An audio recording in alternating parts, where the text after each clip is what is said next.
Today was supposed to be an off day, right? But I just gotta make this video. I'm super excited to update my controller and test all the things. This is a follow-up video to the first one that I have done, which is the review of the Tarantula Pro. And if you haven't seen that review, if you haven't heard about that controller, if for some reason this is the first time the algorithm pushes this controller to you, please take the time to actually watch the review, because it is such a phenomenal product, one I have raving about, and I believe it deserves all the praises. Rather, today we're going to be talking about all the upgrades that this product does bring to the table, because there's a lot that happened since my review and now, which is probably less than a week ago. Yeah, a lot of things has been happening on the scene. So we'll start with the easy stuff. Does it work with Steam Deck? Now, logically speaking, because we're talking about protocols, right? It should work. There's no reason for it not to work, but I have not tested it and I will in this video. It works just fine. As you can see here, I'm still able to operate the Steam Deck. The button brings up the thing. Now, another question that I had, and by the way, chill bro, chill.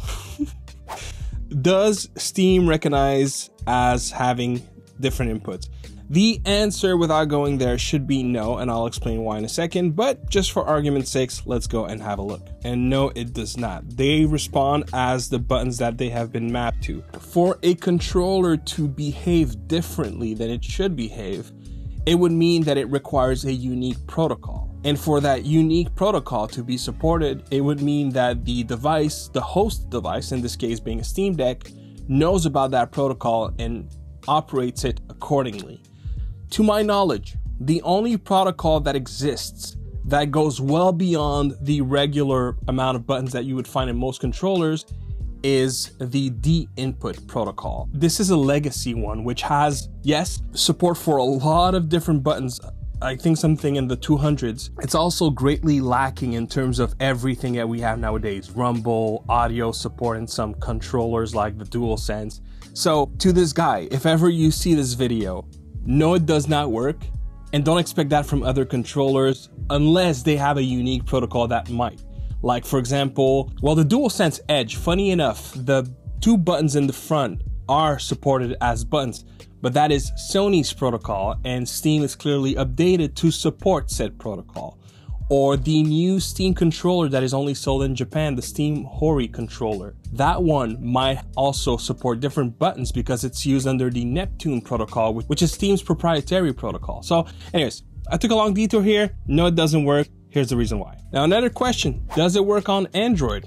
Let's have a look. And to test that, we're actually going to use the Dongle. Now, the Dongle mode is the GameSir button plus the leftmost face button. Pretty much like what we did with the G8 Plus and the G8 Plus Unleashed video. For the Dongle, you want to do the GameSir button and the leftmost face button.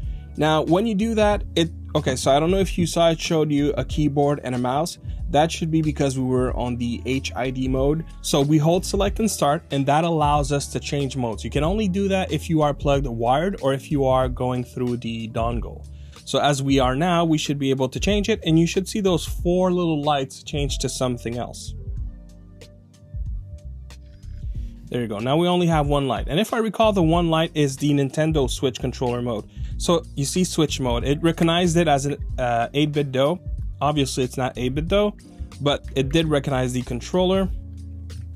If it's not working as it is not now, sometimes every now and then you have to close and reopen the software. So we're just going to go ahead and do that. And now there you have it. It's working just fine on Android. Since we're here, you know what? We might as well test on the Steam Deck as well with using the dongle. But keep in mind, if the dongle method is not the way that you would prefer to be connected, you can always rely on your Bluetooth method as well. And iPhones, iPads, which I expect is not going to work. The reason why I expect it not to work is due to MFI and the way that it blocks certain devices. And then the last but not, oh, actually the Switch Pro controller should work, because as I noted in, was it the G8 Plus Unleashed video, it seems that Apple recently has done an update to iOS, which I assume is in iOS 18, and finally allowed the Nintendo controller to be used wired, which it didn't before. So that's a new thing. So we might actually be able to use the dongle on the iPhone. So now oh, there it is. Yep. Huh. I completely forgot about that for a second. Now, as you may know, GameSir has released an update to be able to have a 1000 hertz polling rate using the dongle. Now, I haven't upgraded mine yet, and you want to do that by following the link, which I'll put in the description, that was provided from GameSir. And on that link, you'll find two things. You'll find the update for the dongle, and you'll also find the update for the software, which is what we'll use to finally be able to update our controller on PC. Let's move over to my PC to get that done. Okay, let's get started. Go on the website and make sure to download both the dongle firmware as well as the program itself, because if you get the Microsoft Windows Store version, it still hasn't been updated. So you really want to get it from GameSir's website. When you power off the dongle, man, that word, I swear, upgrade, you should see this. So yes, you have to click more info and then accept to run it to update it. And that's the software that you'll see. So you have to plug it in your USB port on your PC, ideally directly. Try not using hubs because that could corrupt or create conflicts. You want to hold the pairing button for 5 seconds. Once you do that, the update firmware button will now be clickable.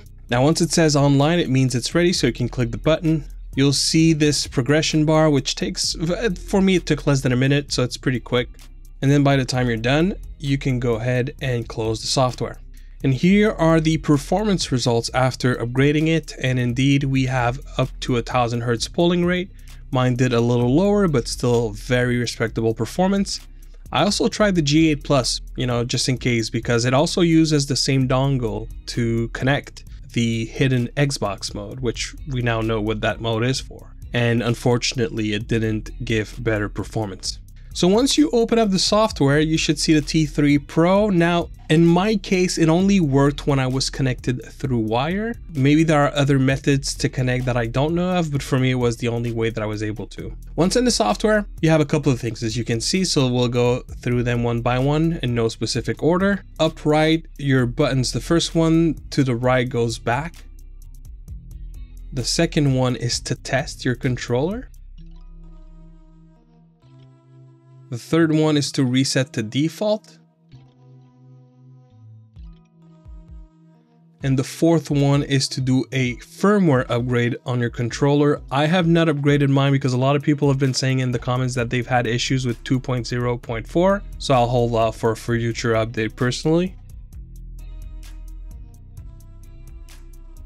Now, while you can do some things on the main window, you can also get into advanced settings in each one of them. So for lights, for example, you can change, which is basically the same thing as what you have on the mobile app, pretty much the same.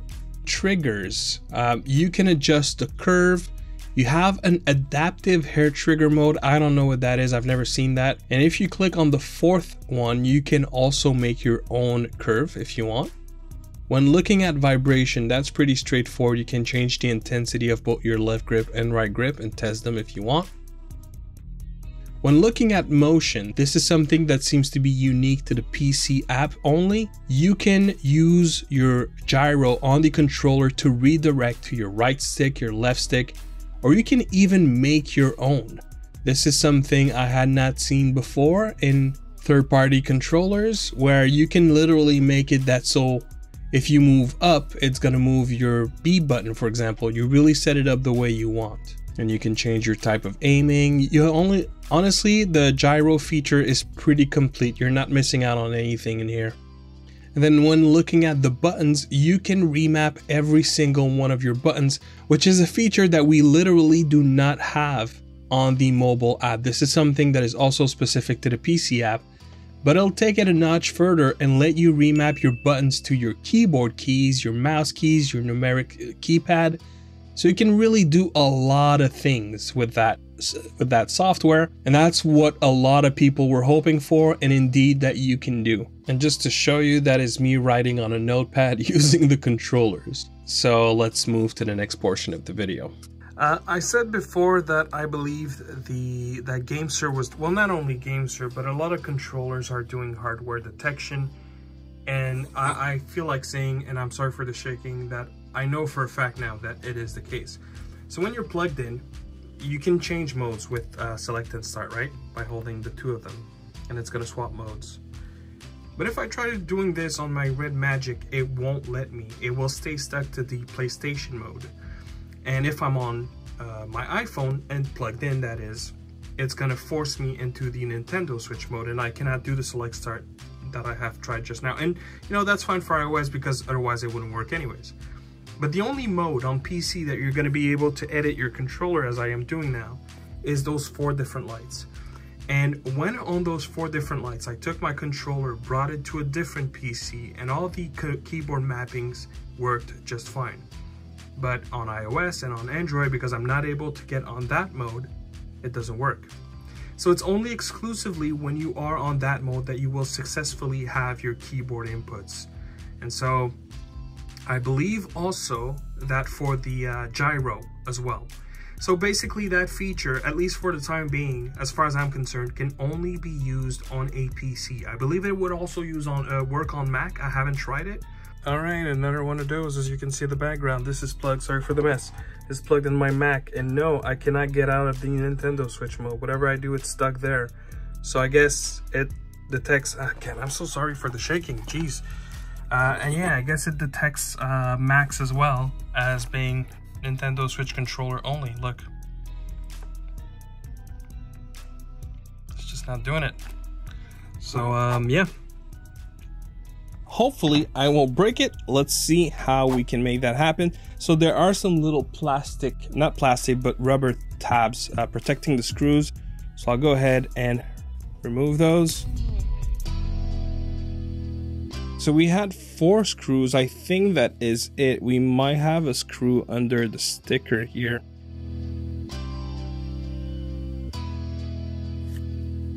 I don't usually do teardowns, if being honest.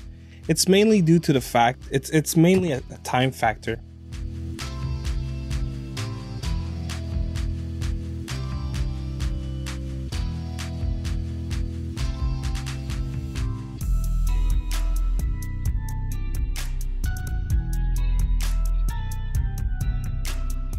We got it opened. That took me a good 15 minutes. So just to recap, I started from the bottom, then I slid my way off to the side until you hear 2 clicks, and then did the same thing on the other side. Then I went from the middle, cracked it open, and then I finished with the bottom. There might be a better way to do this, but that's the way that worked for me. So here we have our rumble motors. Let's have a look. So this is what it looks like so far. What a marvel. GameSir, yeah baby. Yes baby indeed.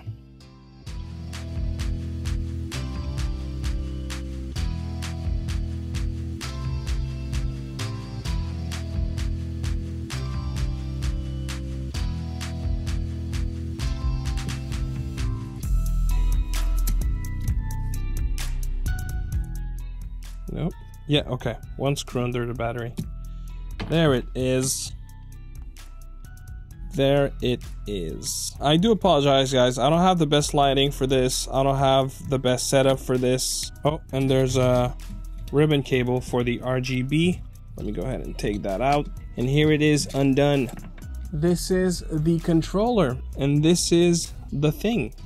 If I was able to print a different sticker, because I'm pretty sure it's a sticker, you could put the PlayStation signs if you wanted. It would be so tempting to do.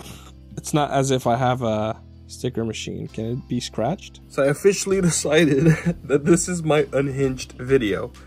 This is what it looks like when I officially change it to the regular mode. It looks like... so this is my X that I kind of went a little too far. This is symmetrical, my triangle, which is probably the best of all 4, and then my square. Yeah.